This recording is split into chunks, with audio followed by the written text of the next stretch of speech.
Welcome back, everyone, to another episode of Feather and Fur. Your host, Brad Hurlebaus, and I know it has been more than a month or a minute or a hot minute. I think our last episode was in October for getting ready for the Rough Grouse Society's Grouse Camp, which was amazing, by the way. Great mentorship, great opportunities for new hunters, awesome seminars for dog handlers, from how to remove your dog from a trap to first aid. There's one of the Purina veterinarians were there. Just a great program.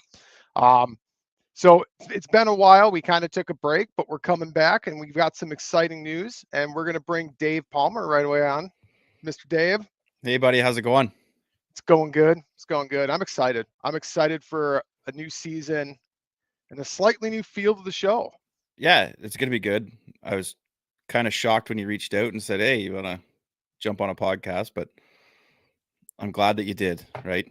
Yeah, And man, no, I was just going to say, like, hearing about you doing the rough grouse, like, anytime I hear about an event or something going on and it's in your area, it's like Brad is involved somehow. Like, you did that and you did I'm pretty sure it was you were involved with a veterans hunt in the fall. And you Horicon just get March. out there and you do a ton of stuff. So good on you, bro. Absolutely. As my show has always been, chasing that experience, and a big part of that experience for me has changed from individual hunting to mentorship, to like really leaning into that so that R3 mentality, that recruit, re-engage and retain for hunting. And it's really a lot of people focus on the youth, and there's great opportunities for the youth, but I feel like there's a missing segment of adult hunters who want to get started. And I have found that I've really been able to approach that through veterans and first responders and getting them out on the water for duck hunting, or getting them out into the field, grouse hunting or pheasant hunting, and really seeing them get excited for the whole process and continue on their own. Yeah. And I find too, when you take some of them out, like, you get them out of the environment that they're used to and that has, I don't want to say triggers, but things that are like that, right? You take them out and you're in a kayak, a boat, whatever, and they open up and they start, all of a sudden you start seeing who they really are and the fun and the excitement. And you can I take a lot of the first responders out in the area here, and you go out and you're duck hunting, just seeing like a flock of ducks go overhead. They're just like, oh my God, that's awesome. And it's just a different excited side of them rather than the working side of them. So I like seeing that too. Absolutely. It's great. I really enjoy it. I enjoy teaching. Like Mm-hmm. it's, I'll take people out and there's no expectation for them to ever do it again. Like if they want to come out and have a good time, awesome. I'll get you out. We'll joke around. We'll have fun. We'll eat some breakfast. We'll drink some coffee. We'll hopefully shoot some birds, and it'll just be a relaxing, fun experience. But if you're in my boat and you're like, I want to keep doing this, well, all right, let's start changing how we let's change how we do this, right? So rather than just like we're gonna joke around, we're gonna have fun, but as I do things, I'm going to start to explain it now. Like, why did I set my decoys this way? Or why did I go out there and change my decoys? Or why did I set my boat up here? Like looking, where's the sun? Where's the wind? Where's the hide? All different factors. And from watching birds work to helping them ID birds in the air, which you always do, but like really is to start to say like, here's different things that I pick out to try to help me ID birds, rather than being like, that's a mallard, take the one, take the drake on the right. How did I know it was a drake? Like, and really taking it from a just you're out hunting and having a good time to I want to see you succeed if you truly want to do this on your own. Yeah. And you really know when it clicks with someone when they start asking questions like, okay, so what else do I need to be able to do this? Like, if you can't take me out, like Right. how many decoys do I need, or stuff like that. And it's just, that's when it clicks. And that's when you're like, this is worked. Right. I'm sorry I just made you poor. Yeah. So yeah, like, yeah, yeah. It's like, yeah, it's like giving that guy their first drug and taking them Right. out there. Right. Just, Like, yeah. What's that? Have you ever seen that meme? Like, if you want to make sure your kids don't become drug addicts, just introduce them to hunting. They'll never have yeah, money to buy drugs. Like, yeah. So absolutely. I mean, and you can fall in that rabbit hole, right? You can so fall in the rabbit hole of I need the latest and greatest, and you really don't. Um, I buy quality because I want it to last. Yeah. Uh, but there's a line between quality and being overpriced as well. And you got to find, I find that balancing act. Yeah. And there's also that line between um, people that are into it and they're hunting 50 or 100 times a year and needing the quality for that to last versus the quality of someone that's only out 4 or 5 times a year, right? Right. So I find you get a lot of decoy recommendations, you get a lot of like clothing recommendations, and really that it's so vast now. It's not like just anybody. I'm just putting on blue jeans and a whatever you call those striped shirts to go hunt deer. It's okay. Now are you hunting from a tree stand? And there's all kinds of just various camo patterns, and a lot of Base it's personal layers. preference, base Right. layers, and I mean, yeah, so many different technical lines of clothing out there, depending on how you're right. It's not just jeans and coveralls anymore and a big heavy jacket. There's different technology out there with base layers and other things where you can stay warm sitting in a tree stand, but that's not what you might necessarily want. Like if you're out west hunting mountains chasing elk, yeah, you're not going to want those thick layer. Like you're out there working. Like you got to dress for your activity level as well. yeah. And the other thing too is like your coveralls from work will work. They will. Yeah. If you're duck hunting, you don't need the top of the line camo pattern. Like you're in a blind, that's your camo, right? Right. And waterproof depends on how you're going to hunt. If you're going out 3 or 4 times a year, Yeah. you might skip those days where it's sleeting and snow and raining hard, where I'm still probably going to go out. I've had some amazing hunts and darn near blizzards before, and I know it can be that way. So I put up with the suck of it. But at that point, now I want good gear. I want gear that's going to keep me dry, keep me warm, because I'm out there in it. Yeah. My favorite time to hunt is when you see a storm coming in and you know that that storm's going to be there like 2 hours after the hunt starts, like 2 hours after sunrise. And it's like, man, I'm going to go out, and you're going out and it's nice, but then it's miserable on the way back. And you get that feeling of like, I'm disgustingly wet and I'm cold. And then you get to that truck and you turn the heat on and it's like, it was just a good day, right? It's not like Yep. you're sitting in the miserable. And right before the hunt, I find is when I like to hunt, and it seems to be when the birds are, but that might be for another episode.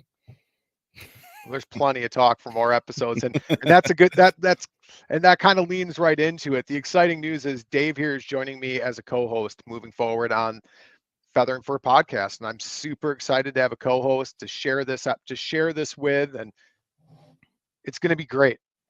Yeah, and I think we're both aligned on what we see hunting as and where we see it's more about the outdoors than the actual hunt, I guess you could say. It's about the experience, right? So, Exactly. and that when you reached out and said, "Hey, you want to get on a podcast?" As yeah, let's give her another shot. So, I think it'll be good. I think we'll still have those episodes where that I've always had where it's story time and stuff like that, and we really hear about experiences, which gets people excited. But mhm, I think we're also going to have that good focus now of let's bring some really high quality content as well. Let's bring some specialists. Let's bring some experts in and maybe not pound out as many episodes as I was trying to before. Maybe it's once a month now rather than bi-weekly, whatever we find our groove to be, mhm, and bring in some more of those experts. Like some of the best episodes I had was Puppy Breath. It was a great dog trainer talking about like here's the first year. mhm, And then we did like an intermediate one with him, which was great. And then I had a different dog trainer on that we just did like this giant overview of like kind of start to finish and try to like here's what's going on. And those episodes always did really well. So yeah, did my other episodes, but like there's people out there want knowledge. yeah. And I think I'd rather see if you only have content for like one a month, then do that. But if you have a guest that's on that, you know what, they're going to be a couple hours teaching all this. Let's break it up into segments and maybe release once a week for a couple weeks. Like, Sure. if you can do a weekend, like high quality content that really connects with people is it's a great vision that you have. So I'm, I'm looking forward to it.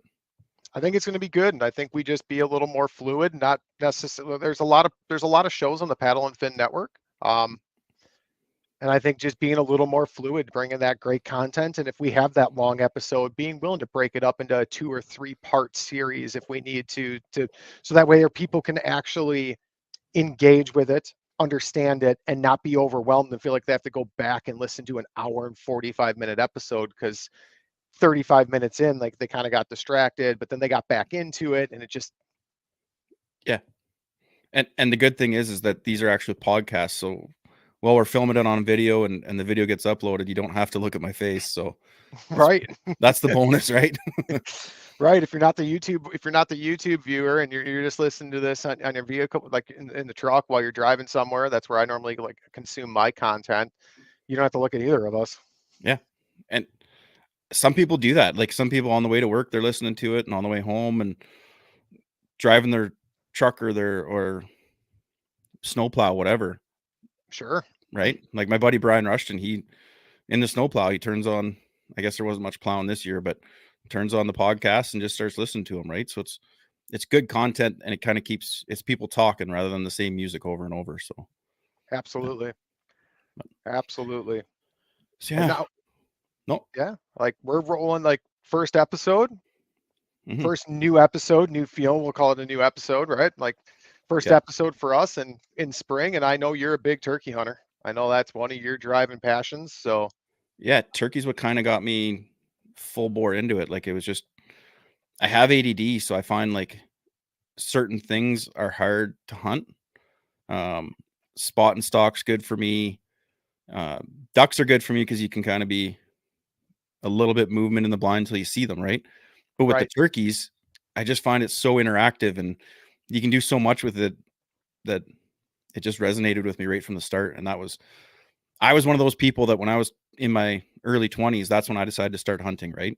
I didn't have a parent that took me out or wanted to take me out. I did that on my own and went out and learned, and turkey was kind of the big driving force for that. So yeah. and I was very similar. My family didn't hunt. I rented a farmhouse in my early 20s, and the back corner would always flood and fall, and there was ducks and geese from the local lake. And I'm like, I got to learn how to hunt this. So it was waterfall for me, but same thing. I took it on in myself in my early 20s and taught myself the way. Hmm. And I tried the deer hunting, and everyone's like, "Oh yeah, you put your cameras out, find a good spot, and then sit in your tree stand and wait for one to walk by." And you're kind of up there, like, well, yeah. I guess that's why I like fly fishing. It's constant, right? So Absolutely. yeah, No, but and I'm not a like I deer hunt. I do. I don't bow hunt anymore. I only rifle hunt, and I only go out really for opening weekend. I'm very spoiled, and my father-in-law's got some great property, which is overrun with deer. So most years I'm done before lunch opening morning, and I get to fill my freezer, which works out well for like I'm not out there. Like I've had great experiences out there. Don't get me wrong. Like being out there when my niece shot her first buck at 15, I think she was, and helping my father-in-law get his deer out and all of that. But really for me, it's we don't buy ground beef. We no, eat venison. Like that's what we eat. So to be able to go out there and be slightly spoiled and get a deer quickly and get right back into like because to me that's late November and that's prime duck season. That's where I want to be. right? So um Do you have a fall turkey season where you are? we do. And is it like restricted to bows or anything like that? So you can't use a rifle, shotgun or archery only, either sex. Okay, yeah, same here. That's same same regulations here.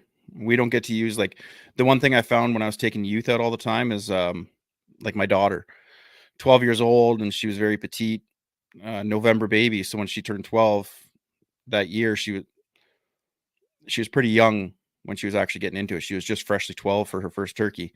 And we got her a 20 gauge, but even that took a bit of her adjusting to. So we don't get to use the 410 or the 28 up here for turkeys. That's kind of, Interesting. So you have a gauge restriction up there. yeah, 20 is the smallest, I believe, maybe 16. I guess 16 is bigger than 20, so never mind. Stupid math.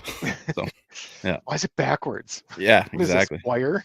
Yeah. So, yeah, 20 is the smallest, and she eventually got used to it, and it Sure. just, yeah, we instead of patterning, we just let her, shoot towards the pattern for a bit until she got used to it, and then get used to the gun and now start learning to aim the gun and now actually try and hit that turkey target, right? Right. So, yeah. Nowadays, that Tur- could be a costly process with the price of ammunition. But Yeah, that is for sure. And turkey loads kick. Turkey loads have some recoil to them. yeah, I've got a turkey gun, and it is the meanest gun I own, hands down. yeah, but it's fun, right? I don't do it very much. Turkey's not something like it's nothing I really got into, and I No, don't I I kind of got some reasons there for it, but it's yeah, nothing that's like it's not a good enough reason to stop me from like actually starting to pursue it. hmm Um, I'm actually a little excited this year. We've got on that same property I'm spoiled on. I've actually had quite a few turkeys on my trail camera lately. Oh, that's good. So, my tag is second week in Wisconsin, which is the third week of this month. So Yeah, I'm so that's right hoping to, around when ours starts. Yeah. So here in Ontario, April 25th is when the turkey tags open. You can okay, start hunting, and then you go right through the end of May. So sounds very similar to here. yeah, except we don't have the week restriction. Like you only get a week to do it. Correct. We get a week in spring. Fall is wide open, I think, for 2 months. Don't quote me on that, but Yeah. How about turkey reaping? Is that a restriction where you are? I don't know what that is. So basically, you're taking a tom decoy with the fan, Okay. and you're holding on to the decoy in front of you, and you're crawling towards the bird, acting like a real tom. To the So best of my knowledge, it's legal. okay, To the best of my knowledge. Turkey is not my forte, right? yeah, no, So but to the best of my knowledge, I've not heard that it is illegal. And I yeah, feel like on social media, people would be complaining about it if it was. yeah.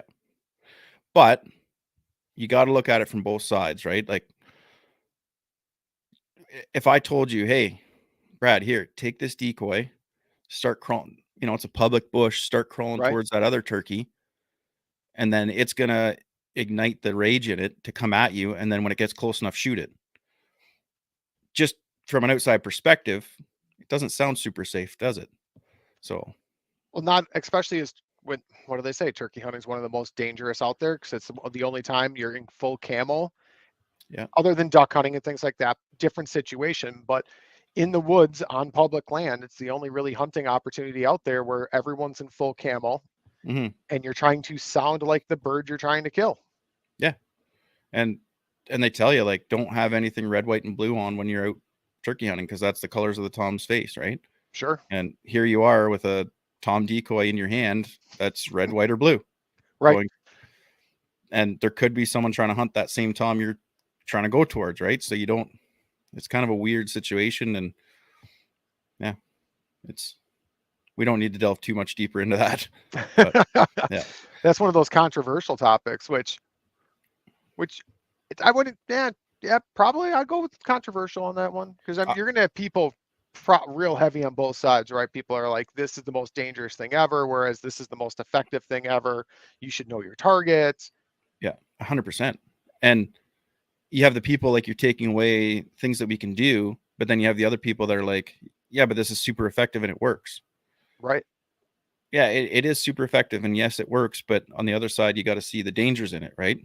So there's both sides of it. Some look at duck hunting, like some places restrict motion decoys, and some Yeah. there's restrictions in places for certain reasons, and I think we got to everyone needs to step back for all of these restrictions and kind of take a look at it. And there are certain things, especially up here in Canada, that with our firearms, that it's like, okay, well, that doesn't make sense. But I'm looking at it from a passionate hunter outdoors person. And so, yeah, this is one of those things that I think you need to look at the safety aspects of it. Actually think about it. Like if more people start getting hurt, and there's cases every year where people are getting shot because of it, Sure. it is something that they got to look at. And maybe that's a reason why they are restricting it somewhere or banning it somewhere or whatever. So, I kind of deal with that all day at work, not in a safety aspect, but in a technology aspect where training can only get you so far in a lot of situations. You have to make a change to prevent someone from doing something in order to create actual change. Yeah. And maybe this is one of those situations. I haven't done the research, but maybe it is where it is just to a level of danger that maybe it can't be allowed on public land. Maybe there's a restriction on public land, but if you have private land, maybe I don't know. I don't know enough about it, but I can see both sides of it just because of the danger there. Yeah. And even with public land, you're also going to run into people that are on the wrong, or the private land, sorry. You're going to run into the wrong people that are on what they think is public. And Right? there's, yeah, there's a whole bunch of stuff that can go into this, but yeah, we need someone that's a lot more educated on the topic than myself, because I've never tried it. Sure. Like, to me, crawling on the ground with the knees that I have, yeah, there you go. I'm restricted. So, right. Part of turkey hunting to me, the little bit I've done, it's always been like part of it's been the calling, right? Like I Yeah. don't do a lot of spot and stalk. I enjoy waterfowl. I enjoy because you're calling at the birds. You're trying to get them to do something they don't necessarily want to do, right? They weren't going to go where you were. That maybe they were if you're on the X, yes, like you and you should be on the X, but those aren't real ducks on the water. You're trying to convince them that those plastic blocks floating out there are something real. And they're like, hey, let's go down there.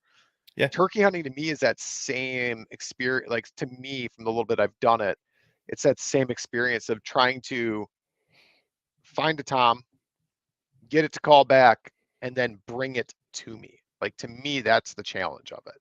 Yeah. My favorite is getting up super early and getting to the bush to the point where they're not even up yet.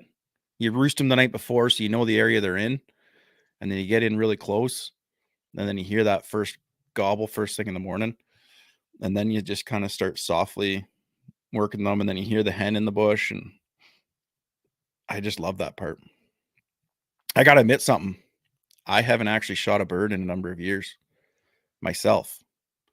I've taken my kids for a few years, buddies for a few years. I was injured for a year, and I just never, but I still get the same enjoyment just being out there, right? Oh, absolutely. Yeah, like whether I pull the trigger or you pull the trigger, I'm still out there. Whether nobody pulls it, you still get that experience of hearing them in the tree in the morning. Yeah. So, And that's what it is, right? Like for me, like watching someone shoot their first duck at this point for me is more exciting mhm. than me shooting a duck. Now, there's some ducks I still get excited about. Don't get me wrong, right? But this last year, it was my nephew's first year really duck hunting, and I got him out a couple of times, and he got an amazing hooded merganser, Oh, just a stud drake, and I'm like, I've never got one that nice. Like, now yeah, he also shot one of my pintail decoys with it, which I give him a hard time about. yeah, But like I was excited for him. Like I was more excited for him than any bird I shot that day. yeah. And people see these TV shows where the guy shoots something and then like woo, and they're all celebrating. And I most of the time I'm not like that, but I can tell you right now, when my buddy Jason and I go for a canvas back again and we actually get one, I think we've been trying for like 6 years now. We get together like once for a few days of the year going after a canvas back, and it just hasn't worked out for us, right? And I guarantee you the day that it happens, there's going to be a high five or a hug or something, because it's been a long journey to get one. So I agree with that. Like there's certain birds out there that you just want to see and want to get the first one, right? So, Absolutely. yeah. Did you get a lot of cans up by you, or is that part of the challenge? They're about 2.5 hour drive. There's Lake St. Clair there. Okay. That's probably the closest. My son, when we were out, like maybe a second or third time out, there was a canvasback, just one in the bunch of birds that we saw, and I was like, oh my god, there's a can here. Like they just kind of like landed far away, and then they started swimming kind of near us, and then I hyped it up so much. I'm like, that's my favorite bird, and oh my god, I hope it comes near and we can get one. And then when it kind of came near, my son was just like, almost frozen because it was just like I pumped it up so Sure. much, right? And here when the kids are young, the adult can't shoot, only the kid can. Okay. So he kind of froze up and he's just like, "Oh, that's Dad's bird. What if I miss it?" And I'm like, "No, I don't care. We got to see it. Like that to see a live one was enough, right?"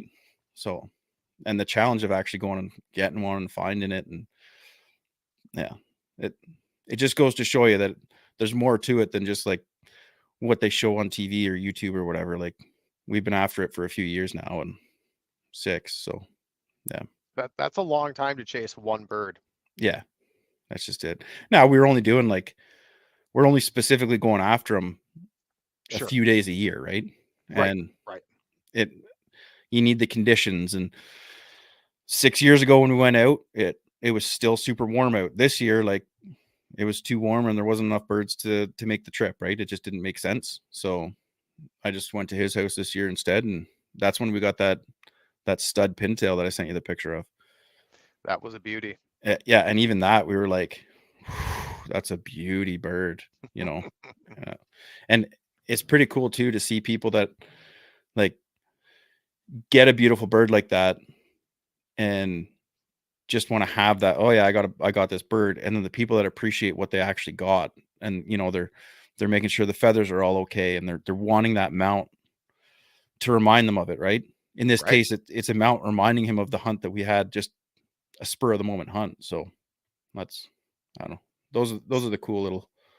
Spur of the moment hunt when you're trying to chase a can and you get a gorgeous pintail. Yeah, exactly. So that's it's kind of a cool story. So that mount, it'll be a great one to see every now and then, right? So Absolutely.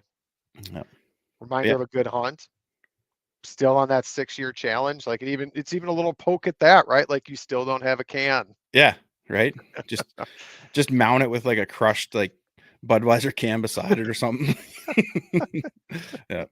So, but yeah, no, turkey season's coming, and I'm looking forward to it. I already got a bunch of buddies coming up to get birds again, and it. I was fortunate that one of my buddies, again, a guy that he'd been after turkeys. I think he said like 5, 10 years. I forget what it was, but just in his area, just never had success, and then came up, and I was able to get him on one, and seeing seeing someone get there first, it's pretty special. That's for sure. Absolutely. Especially if it's a journey, right? It's not the first time out. It didn't come easy. Yes, because when it comes easy, then those people are just like, "Yeah, it's not for me," or "It's too Right. easy." Like, you know. But when it's been a journey, then it's a special thing, and it's a special moment too, right? So yeah. Now, Absolutely. turkey's one of those things too that it's not super expensive to get into, which is what I like, right? Sure. It's not like our duck hunting where you need a boat or a field Decoys, spread of waders. decoys. Yeah, like you don't even need a decoy for a turkey, right? Right. If you have your shotgun or your bow and you can sit still, learn to call a little bit, and you could have a chance, right? Like, And even if you want a decoy, like there's some decent looking, relatively inexpensive decoys out there. By the time they can figure out the difference, they're in range, right? Like, and I know turkeys have good eyesight, but you're not looking like even a small duck spread is way more than a single turkey. right? Yeah. The the one thing I do want to try this year is a turkey silo, like a silhouette. Interesting. I've been seeing them posted. I don't know. It just to me, it's like, man, if that are they actually going to come and kind of like the Tom's going to fan, or is it just going to kind of be like you got these things set out there and the birds walking by regardless, right? Like if Right. you're hunt, it would be like having a field spread of just jugs of water painted black out. Like, are you just on the X, or did those painted jugs actually make it work? Back Uh, in the day, they said it did. I don't know now. I mean, our birds, I mean, they get more pressure now. I think yeah, there's less hunter numbers from what, like, if you look at hunting numbers are down, but I feel like there's more pressure out there today than there used to be. yeah, I could see that. And there's more safe access. Like you see some of these guys in those handmade boats or rafts, whatever you want to call them, trying to get out to birds, and you're going like, Man, maybe they didn't have the lake conditions that we had back now, but wow. Now you got these, like, my buddy had a Prodigy, and you're sitting in that thing like, this is a luxury duck boat. This is amazing, right? And then you look at pictures of the old guys like laying in that little single dugout canoe, like just Right. kind of, yeah. An So old bay skiff or any one of those, like those old scull boats and all that stuff, completely different. If yeah, they'd see us, if they saw my boat, 1856 with a blind and yeah, heaters when it's cold and everything else, they'd be like, this isn't even hunting. yeah. You got electricity and lights on your boat, like, yeah. We made ours out of plywood and 2x4. Like you see We didn't some of even those, bring a lantern. yeah, like, whew. So yeah, things have changed. Some things for the better, some things for the worse, right? Like Sure. back in the day, that's why there was all those guys carving decoys, and that's why they're so collectible now, because it's a cool part of the heritage. Now we're just fortunate we can go to Walmart and get a 2.99 decoy or whatever they are. I don't know what they are, but like they're so accessible now, Yeah, right? Even the even like you were saying, turkey decoys, you can get just a foam decoy, like a little foam. You get there, you pop it out, and the stake holds it open. that's all I And have. yeah, when you're done, you roll it back up and go. I mean, I've Like, I've shoved some newspaper in mine to make it a little more fuller, yeah, but I mean that's it. Like that yeah. $15. But therein, we were talking about um, turkey reaping, right? Like having that decoy out in front of you. There's people that think that, even just using a turkey decoy itself, like, kind of goes against the turkey hunting. Like, it's kind of a Sure. cheat code, right? So yeah, it's fun though, and that's the thing. You can do it so many different ways and have so many different experiences. Never have the same experience I've found, right? So I've Every shot a bird bird. What's every that? bird works different. Yeah, Every bird works different. Every morning's different. You're out there early, like you said. Like one of my favorite times of a hunt is watching the woods or the marsh come alive. There's yeah, just something special as things start to move around and the squirrels come out and the birds start to chirp and all of that. There's just something special about that. yeah. And sometimes you don't recognize the experience that you've had, right?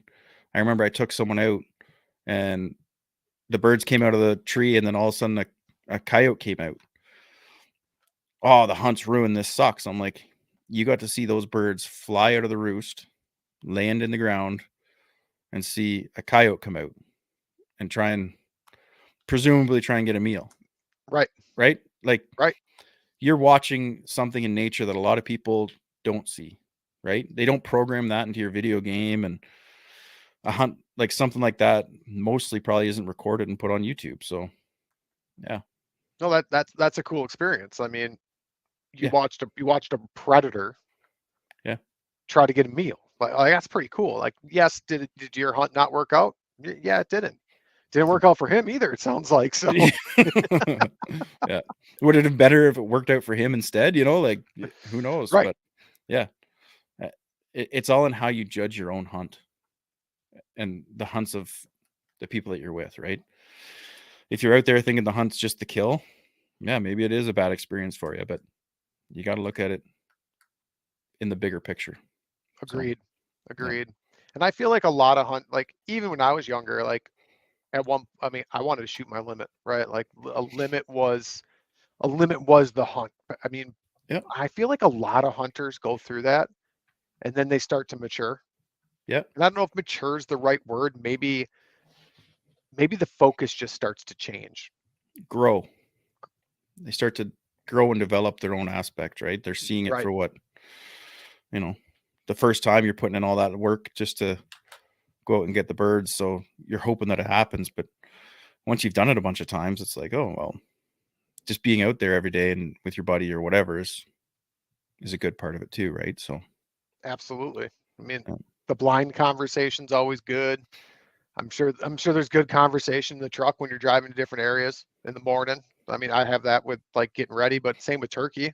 And when you're out there, you're not probably out there chatting around, right? You're serious. Like right. you got to be because But there's all that in between time that fills all that just makes for an overall enjoyable experience. Hmm.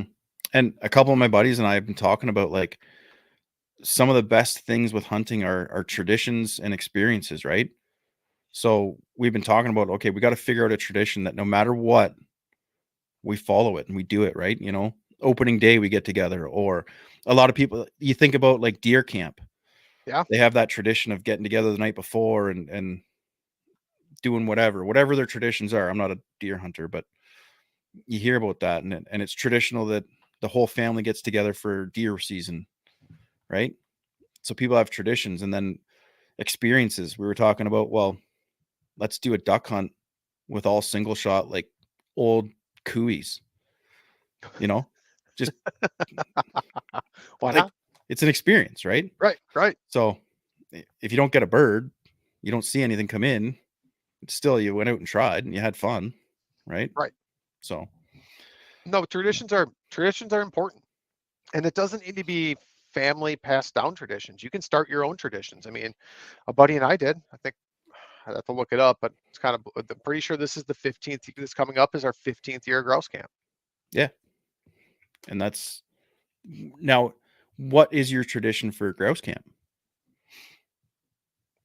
Grouse Like camp is the tradition. you just get together, you just spend the We week get together, together, or we spend 5 days, 4 nights, 5 days, and there's normally there's some good times to be had. The tradition itself is we don't like grouse camp is highly important, and we don't miss grouse camp, right?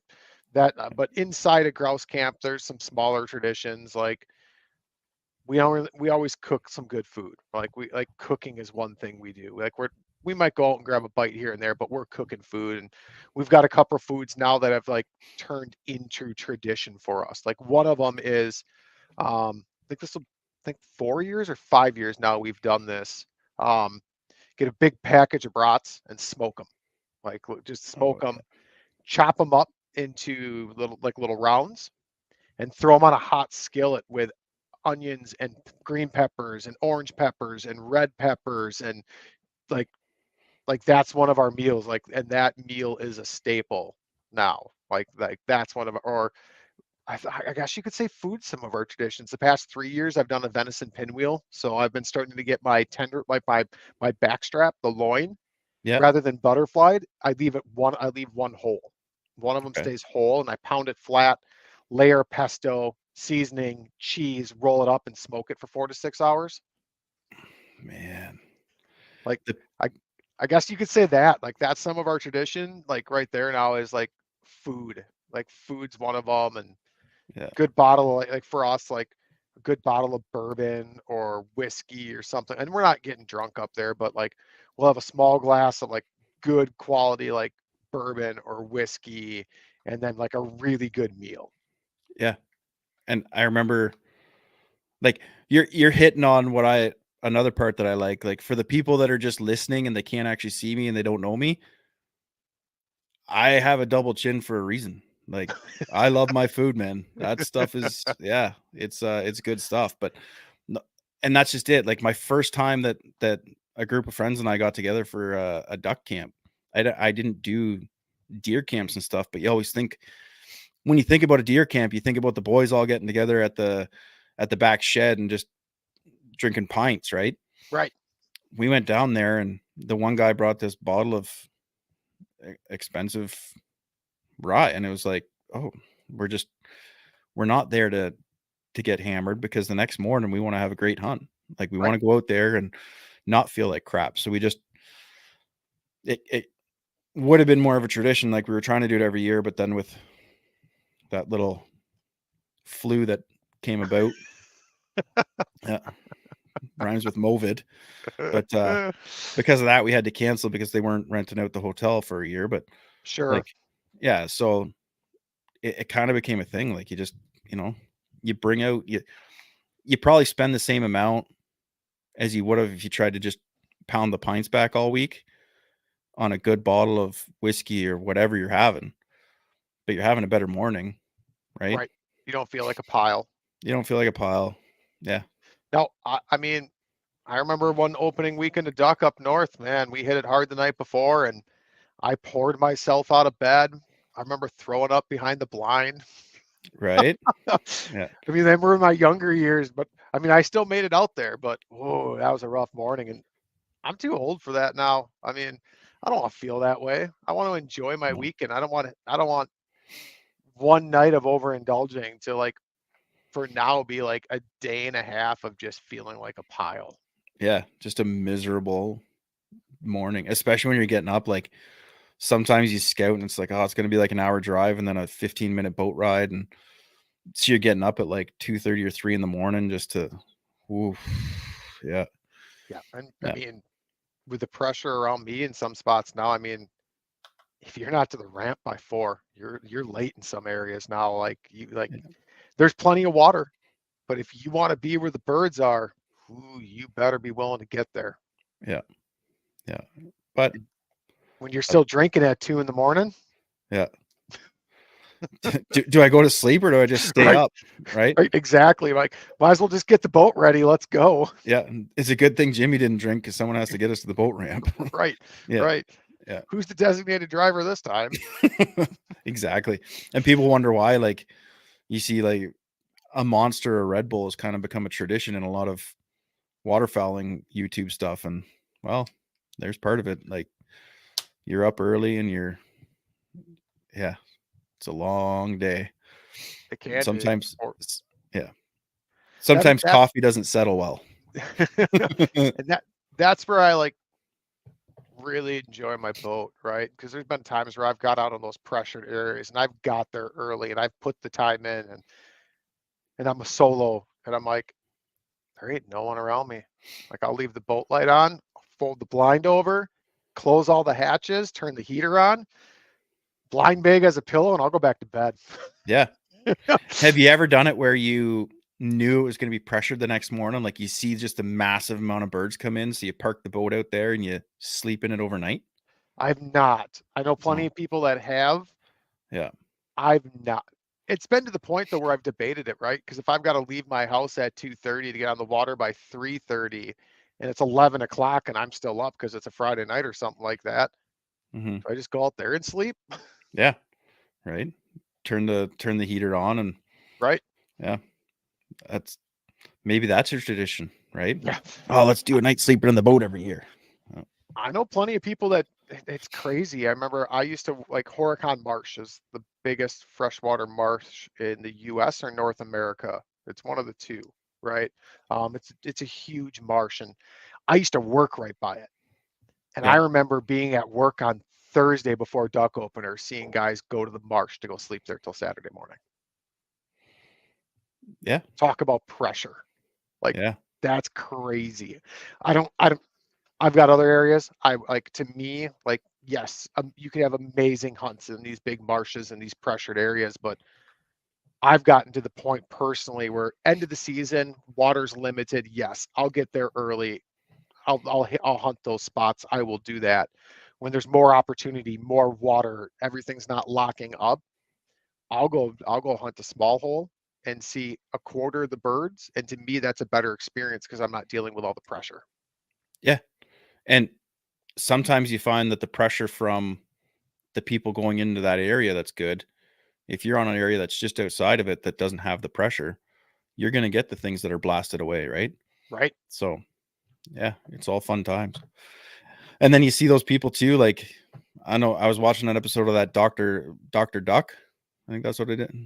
Yeah. Yeah, I think that's the I've watched a I think few. Yeah. yeah, and it's like they're lined up at the boat ramp.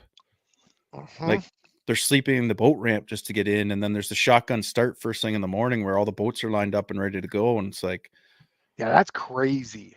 I kinda wanna experience it, man. Like, Agreed. I do. Like I yeah, I once. once, yeah, the shotgun start out of the boats, and then you see some of those guys just whipping through the trees, and it's like, "Whoa." My That's boat's not the right boat for that. I'll admit that right now. Unless you want to drift into a bunch of trees, mine does not turn on rails. oh, no? No. Yeah, no, but those guys, they gotta know what they're doing going I don't know, Oh yeah. that's plus I wanna do a big timber hunt like that too, right? Oh yeah. Like, we don't really Absolutely. have that here, so We don't either. I mean, if some areas, if we get flooding, we'll get flooded timber, but it's not the same as what they're hunting down there. Yeah, and that's just it. Like a lot of people, when you say like, "Oh man, I just want to hunt flooded timber," oh well, the back bush is flooded like a foot deep of Right. water. We're getting wood ducks back there. Fun, not exactly the same. Right. So Not exactly the same, like, because it's different, right? Because even in that flooded timber, like, to me, like, my best hunts have still been on like somewhat overcast days with like, but they say like in that timber down there, like you want bluebird sky, which blows my mind. Like they're saying that you want just bright sunny days. I'm like, wait, when's duck hunting good on a bright sunny day? Because it's not like that here. no, yeah, that's I haven't heard that. I haven't really studied too much of it because I'm one of those guys that when I have a pursuit I'm after, I'm going to study that one and I'm going to forget the other ones for a bit. I Sure. still know timber hunting and I still want to do it and I still see videos on it, but it's like, yeah, right now I'm focused on other stuff. So, Now that's just from my YouTube video content. yeah, That's not from like actually research. So yeah. And you got to think it would probably be tough because you're in like a really shadow centric area, right? Like you're down right, there, it's dark. You're looking up at that hole. Like if it's all cloudy, they're whipping by. You're probably not going to see them. It's going to look like a shadow. right. I don't know. Yeah, maybe when duck season comes around, we should get a flooded timber expert on. I know a guy. Yeah, I see if I can't get him. He was on the show once before. We'll see if I can't get him back on. yeah, that'd be good because yeah. Then again, we'll probably go talk about something else. Like this was supposed to be a turkey episode. Yeah, You know, we tried, like, I thought about that as we started to go different ways. I'm like, you know, we'll just call this the introduction episode. yeah, and 100% that's fine, right? Like it. Uh, I, uh, that being said, like I tend to get, I got ADD, right? I'll go off topic all the time. right. Squirrel, right? So, yeah, so it's all fun, and we did talk a little bit about turkey. Yeah, we talked a little bit, got a little political with it, even little controversial, and Yeah, and I don't know. I didn't want to take sides. I'm definitely on the one side, but yeah, I think it's better to put the information out there. So agreed. Let people yeah, make their own decisions. yeah. Try to stay, Now, try not to be biased. no, but if someone is biased, regardless, I'm going to take the opposite stance just to make it an episode.